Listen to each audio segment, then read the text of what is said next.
हमारी आज की कहानी का शीर्षक है कस्बे का आदमी और कहानी के लेखक हैं कमलेश्वर।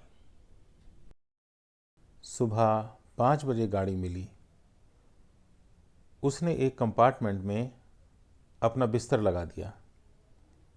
समय पर गाड़ी ने झांसी छोड़ा और 6 बजते बजते डिब्बे में सुबह की रोशनी और ठंडक भरने लगी। हवा ने उसे कुछ गुदगुदाया। बाहर के दृश्य साफ हो रहे थे, जैसे कुछ चित्रित कलाकृति पर से धीरे धीरे ड्रेसिंग पेपर हटाता जा रहा हो। उसे यह सब बहुत भला सा लगा। उसने अपनी चादर टांगों पर डाल ली। पैर सिकोड़ कर बैठा ही था कि आवाज़ सुनाई दी, पढ़ो पटे सितारम सितारम। उसने मुड़कर देखा तो प्रवचनकर्ता की पीठ दिखाई दी। कोई खास जाड़ा तो नहीं था, पर तोते के मालिक रुई का कोट जिस पर बर्फी नुमा सिलाई पड़ी थी और एक पतली मोहरी का पजामा पहने नजर आए।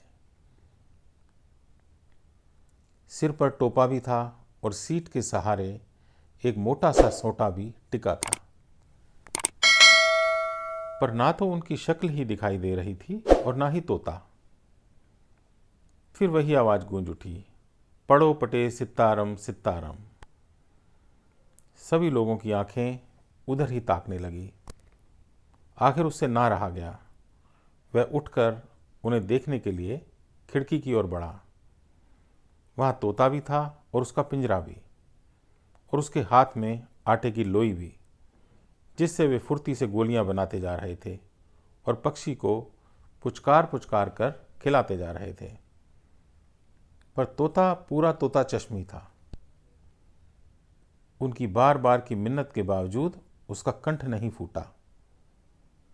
गोलियां तो वह निगलता जा रहा था, पर ईश्वर का नाम उसकी जबान से नहीं फूट रहा था। लौटते में एक नज़र उसने उन पर और डाली तो लगा जैसे चेहरा पहचाना हुआ सा है। वह अपनी सीट पर आकर बैठ गया। दिमाग पर बहुत जोर डाला, पर याद नहीं आया। तभी उन्होंने तोते की ओर से दृष्टि हटाकर शिवराज की ओर देखा। अंगूठा और तर्जनी निरंतर एक रफ्तार से अब भी गोली को शक्ल प्रदान कर रहे थे।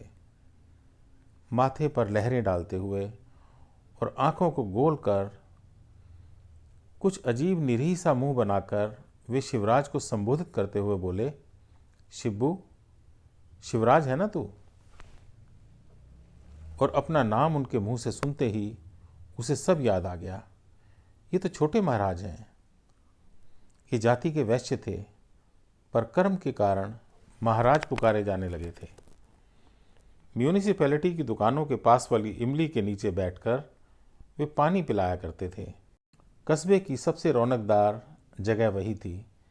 वहीं कुएं पर छोटे अपनी टांगें तोड़े, जांघ तक धोती सरकाए, जनेऊ डाले, चुटिया फहराए, नंगे बदन टीन की कुर्सी पर जमे रहते।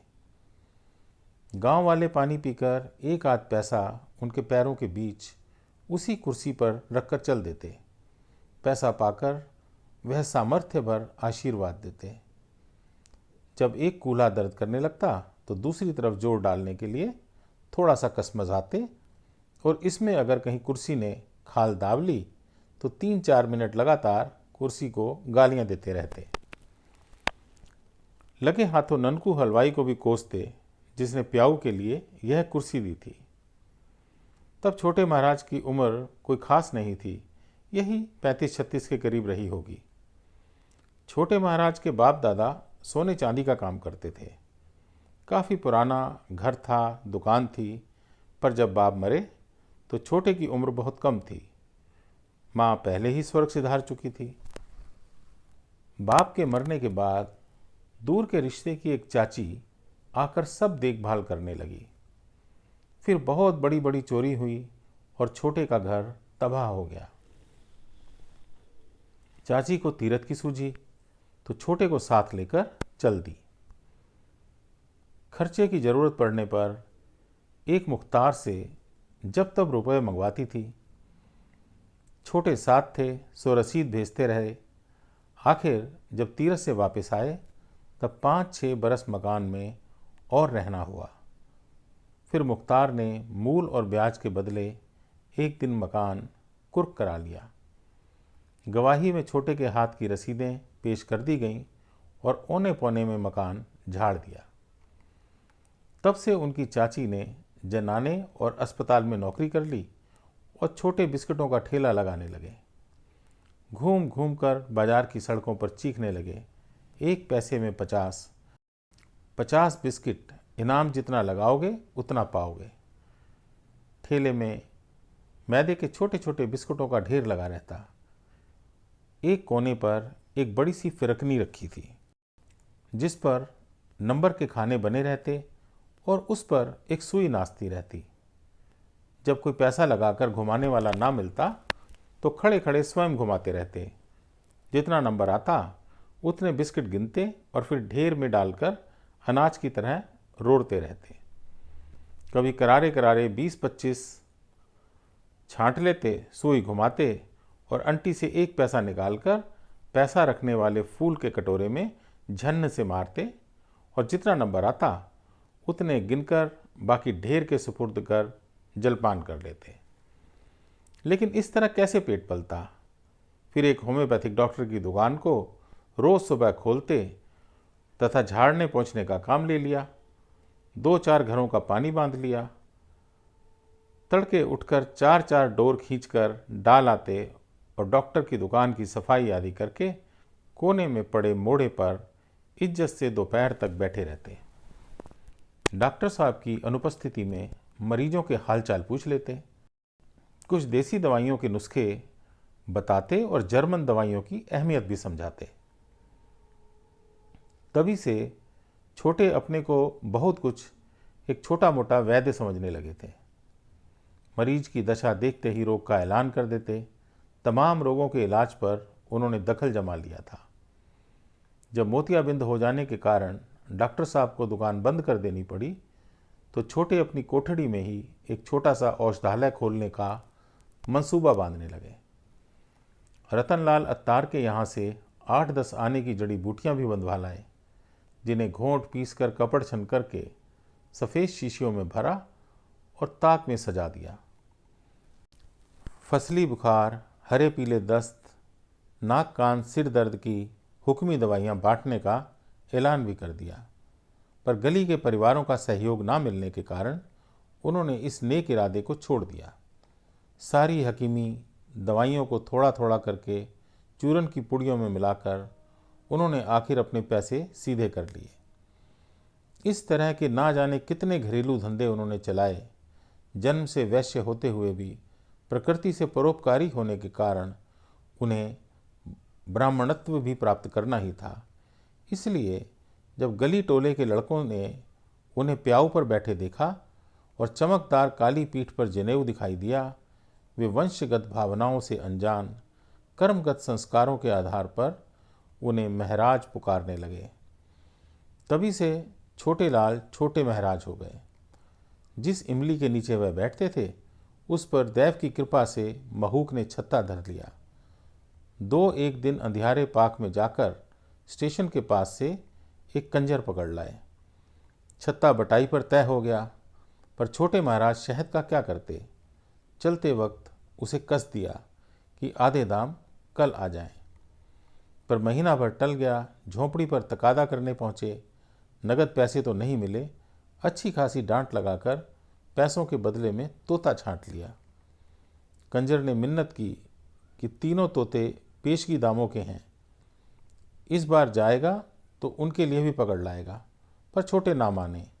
2-4 गालियां सुना दी और तैश में बोले, मेरे पैसे क्या हराम के थे, ला निकाल जल्दी इस टुइया को।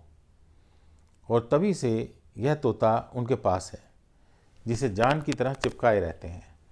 शिवराज ने प्रसन्नता से उन्हें देखा। पाँव लागे महाराज कहकर बोला, इधर निकल आए महाराज, बहुत जगह है। जब वह पास आकर बैठ गए तो उसने पूछा, झांसी किसके यहाँ गए थे। यहीं एक ब्याह था, उसमें आए थे। आना पड़ा, अपनी कहो, लेकिन देख पहचाना कैसे? नज़र कमज़ोर है लला, पर अपने गली कूचे के पले लोगों की महक बहुत अच्छी होती है। और वे धीरे धीरे गर्दन हिलाने लगे। उंगलियों के बीच गोली अब भी नाच रही थी और पिंजरे में बैठा संतू गोली के लालच में मुंह खोलता, आंखें बंद करता, पर बोलता नहीं था। बदन तो तुम्हारा एकदम लटक गया है, पहले से चौथाई भी नहीं रहे, शिवराज बोला। उसे कुछ दुख सा हो रहा था। जब उसने पिछली मर्तबा देखा था तब कितने हट्टे कट्टे थे। यूं उम्र का उतार तो था, पर इतना फर्क तो बहुत है। भला उम्र बने बनाए आदमी को इतनी जल्दी भी तोड़ सकती है। गाड़ी की चाल धीमी पड़ गई।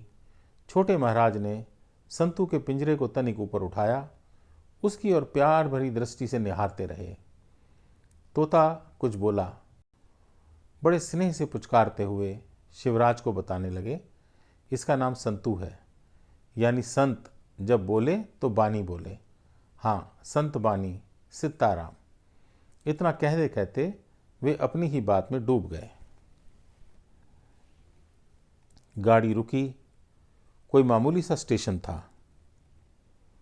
छोटे महाराज ने पेट पर हाथ फेरा और सिर हिलाते हुए बोले, देखो शिब्बू, कुछ खाने पीने का डॉल है यहाँ पे? मिठाई वाला पास से गुजरा। शिवराज ने रोक लिया। छोटे महाराज बोले, कुछ ठीक ठाक हो तो पाव आध ले लेना। मिठाई लेकर पैसे शिवराज ने दे दिए।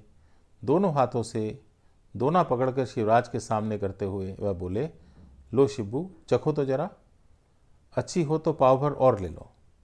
और इससे पहले कि शिवराज चखे, उन्होंने खुद पोपले मुंह से एक टुकड़ा डालते हुए अपनी राय प्रकट कर दी, है तो अच्छी, बुलाओ उसे।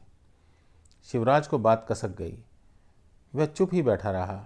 झांक कर मिठाई वाले को बुलाने की कोई दिखावटी चेष्टा भी उसने नहीं की, पर जैसे ही मिठाई वाला फिर गुजरा, उनकी दृष्टि पड़ गई। उसे रोकते हुए बोले, हाँ भाई, जरा पाव भर और तो देना।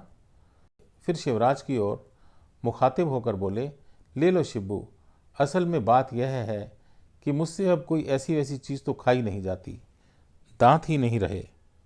खोया वोया थोड़ा आसान रहता है ना। कहकर उन्होंने निष्काम भाव से खाना शुरू किया। पैसे उसने फिर दे दिए। खाते समय छोटे महाराज का निरीह सा मुंह और एकदम सट जाने वाले जबड़े देखकर उसे रहम आ गया। उनकी गर्दन झुकी, बार बार पलकों का झपकाना और जरा जरा करके खाना, जैसे सारे कार्य और तन की सारी भाव भंगिमाओं में लाचारी थी। उन्होंने एक टुकड़ा पिंजरे में डाल दिया। तोते ने खा लिया। पुचकारते हुए उन्होंने फिर एक टुकड़ा डाल दिया। वे स्वयं खाते रहे और संतू को खिलाते रहे। फिर बात चल निकली और उसी के मध्य उनका स्टेशन भी आ गया। स्टेशन से बाहर आने पर शिवराज और छोटे महाराज एक ही इक्के में बैठ गए। 2 सवारियां और हो गईं। इक्का चला तो हिचकोला लगा। छोटे महाराज अपने तोते के पिंजरे को पटरे से बाहर लटकाए किसी तरह बैठे थे। अस्पताल के पास वह इक्के से उतर पड़े। संतू का पिंजरा पटरी पर रख दिया और झोले में से कुछ निकालते हुए कहने लगे, मैं यहीं उतर जाता हूँ। चाची को ब्याह का हाल चाल बताकर कोठड़ी पर आऊँगा। हाँ, तुमसे एक काम है। ये एक कपड़ा है, सिल्क का, वहीं शादी में मिला था। मेरे तो भला क्या काम आएगा, तुम अपने काम में ले आना। बात खत्म करते करते वह कपड़ा झोले से निकालकर शिवराज की गोद में रख दिया। शिवराज ने लेने से इनकार किया, पर वे नहीं माने। शिवराज भी नहीं माना तो बड़े झुंझलाकर कपड़ा इक्के में फेंक कर संतू का पिंजरा, झोला और सोटा लेकर बड़बड़ाते हुए चले गए। अरे पूछो, मेरे किसी काम का तो हो। तो एक बात भी है, जिंदगी भर में एक चीज़ दी, उससे भी इनकार। सब वक्त की बातें हैं। रहम दिखाते हैं मुझ पर। तेरे बाप होते तो अभी इसी बात पर चटक जाती। फिर मुड़कर ऊंचे स्वर में बोले, पैसे नहीं है मेरे पास इक्के वाले को देने के लिए। और वे जनाने अस्पताल के फाटक में गुम हो गए। दूसरे दिन सवेरे छोटे महाराज अपनी कोठड़ी में दिखाई दिए। देहरी पर बैठे बैठे कराह रहे थे। कभी कभी बुरी तरह से खांस उठते। सांस का दौरा पड़ गया था। गली से शिवराज निकला तो पिछले दिन वाली बात के कारण उसकी हिम्मत कुछ कहने की नहीं पड़ी। सोचा कतरा कर निकल जाएं, पर पैर ठिठक रहे थे। तभी हाँफते हाँफते छोटे महाराज बोले, अरे शिब्बू। फिर कराह कर टुकड़े टुकड़े करके कहने लगे, दौड़ा पर गया है कल रात से। हाँ, अब कौन देखे संतू को, बड़ी खराब आदत है इसकी। गर्दन सलाख से बाहर कर लेता है, रात भर बिल्ली चक्कर काटती है। क्षण भर को पलक नहीं लगी। अपने होश हवास ठीक नहीं तो कौन रखवाली करे इसकी। अपने घर रख लो, बेफिक्र हो जाऊं। और इतना कहकर बुरी तरह हाँफने लगे। गले में कफ गड़गड़ा आया तो औंधे होकर लेट गए। पीठ बुरी तरह उठ बैठ रही थी। शिवराज अच्छा कहकर पिंजरा उठाकर चलने लगा। तोते को एक बार पूरी आंख खोलकर उन्होंने ताका। उनकी गंदली गंदली आंखों में एक अजीब विरह मिश्रित तृप्ति थी, जैसे किसी बूढ़े ने अपनी लड़की विदा कर दी हो। सिर नीचा करके उन्होंने एक गहरी सांस ली, जैसे बहुत भारी ऋण से उरण हो गए हों। 3-4 दिन हो गए। छोटे महाराज की हालत खराब होती जा रही थी। अकेले कोठड़ी में पड़े रहते, कोई पास बैठने वाला ना था। चौथे दिन हालत कुछ ठीक नजर आई। सरक कर देहरी तक आए, घुटनों पर कोहनियाँ रखे और हथेलियों से सिर को साधे कुछ ठीक से बैठे थे। तभी कराह उठते, धांस लगती तो खांस उठते, पर उनके चेहरे पर अथाह शोक की छाया व्याप रही थी, जैसे किसी भारी गम में डूबे हों। उनकी आंखों में कुछ ऐसा भाव था जैसे किसी ने उन्हें गहरा धोखा दिया हो। उनके कानों में बार बार संतू की आवाज़ गूंज रही थी, जो उन्होंने दोपहर सुनी थी। दोपहर संतू की कातर आवाज़ जब शिवराज के बरोठे से सुनाई दी तो वे घबरा गए थे कि कहीं बिल्ली की घात तो नहीं लग गई। बड़े परेशान रहे, पर उठना तो बस में नहीं था। शिवराज के घर की ओर बहुत देर आस लगाए रहे कि कोई निकले तो पता चल जाए। काफ़ी देर बाद मनुआ तोते के 2-3 हरे हरे पंखों का मुकुट बनाए, माथे से बांधे 2-3 बच्चों के साथ खेलता दिखाई पड़ा। देखते ही सनाका हो गया। संतू की पूंछ के लंबे लंबे पंख किसी तरह बुलाकर पूछा तो पता चला कि मनुआ को राजा बनना था, सो उसने संतू की पूंछ पकड़ ली। बात की बात में 2-3 पंख नुच आए। छोटे महाराज का तो जैसे सारा विश्वास उठ गया, ये लड़का तो उसे मार ही डालेगा। इस वक्त तबीयत कुछ ठीक मालूम हुई। बड़ी मुश्किल से उन्होंने अपना डंडा पकड़ा। हिलते कांपते शिवराज के बरौठे में पहुंचे और अपना तोता वापस मांग लिया। कोठड़ी में आकर उसकी बूची पूंछ देखते रहे, पर मुंह से कुछ ना बोले। संतू को पुचकारा तक नहीं। शाम हो आई थी। तिराहे पर लालटेन जल गई थी। पूरी गली में उदास अंधियारा भरता जा रहा था। उन्होंने संतू के पिंजरे को भीतर रखकर कोठड़ी के दरवाजे उड़का दिए और फिर नहीं निकले। भीतर कुछ देर तक खुटपुट करते रहे, फिर रात भर कोई आवाज़ नहीं आई। सवेरे शिवराज उधर से निकला तो कोठड़ी की ओर निगाह डाली। दरवाजे उसी तरह भिड़े थे। उसने धीरे से खोलकर झांका, देखा महाराज सो रहे थे। चुपचाप धीरे से दरवाज़ा बंद करने लगा तो गली के रामनारायण बोल पड़े, क्यों आज नहीं उठे महाराज अभी तक? और इतना कहते कहते उन्होंने पूरे दरवाजे खोल दिए। दोनों ने गौर से देखा। तोते का पिंजरा सिरहाने रखा था, जिस पर कपड़ा था कि कहीं बिल्ली की घात ना लग जाए, परंतु छोटे महाराज का पिंजरा खाली पड़ा था। पंछी उड़ गया था। छोटे महाराज ने स्वयं तो नहीं पढ़ा था, पर रामलीला आदि में सुनने के कारण यह उनका पक्का विश्वास था कि अंतिम काल में यदि राम का नाम कानों में पड़ जाए तो मुक्ति मिल जाती है।